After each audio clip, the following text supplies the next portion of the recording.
సూర్యుడు ధనస్సు రాశిలోకి ప్రవేశించినప్పుడు మొదలయ్యే ధనుర్మాసం వైష్ణవ సంప్రదాయంలో ఎంతో పవిత్రమైనది. నెలరోజుల పాటు ఈ మాసం ఉంటుంది.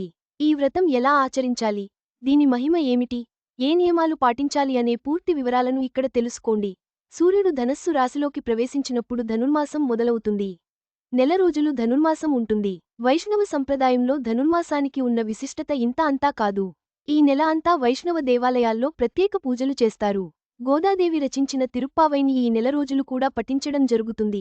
సూర్యుడు ప్రతినెలా తన రాశిని మారుస్తూ ఉంటాడు. సూర్యుడు ధనస్సు రాశిలోకి ప్రవేశించినప్పుడు ధనుర్మాసం మొదలవుతుంది. నెల రోజులు ధనుర్మాసం ఉంటుంది. వైష్ణవ సంప్రదాయంలో ధనుర్మాసానికి ఉన్న విశిష్టత ఇంత అంతా కాదు. ఈ నెల అంతా కూడా వైష్ణవ దేవాలయాల్లో ప్రత్యేక పూజలు చేస్తారు.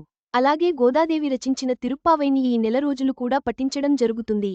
తిరుమల వెంకటేశ్వర స్వామి ఆలయంలో నెల రోజులు కూడా సుప్రభాతానికి బదులుగా తిరుప్పావైని పాటించడం జరుగుతుంది. ఈ శ్లోకాన్ని ధనుర్మాస వ్రతం పూర్తయిన తర్వాత చదివి విగ్రహాన్ని పండితులకు దానం ఇవ్వాలి.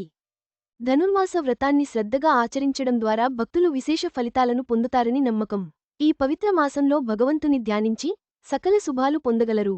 పూర్తి వివరాలను తెలుసుకుని భక్తిశ్రద్ధలతో వ్రతం చేయండి. ఈ వీడియో మీకు నచ్చినట్లయితే లైక్ చేయండి. మీ స్నేహితులకు షేర్ చేయండి. మా ఆంధ్రవిలాస్ ఛానల్ను సబ్స్క్రైబ్ చేసుకోండి. పక్కనే ఉన్న గంట గుర్తుపై క్లిక్ చేయడం మర్చిపోవద్దు. తాజా సినిమా వార్తల కోసం ఆంధ్రవిలాస్.net చూడండి.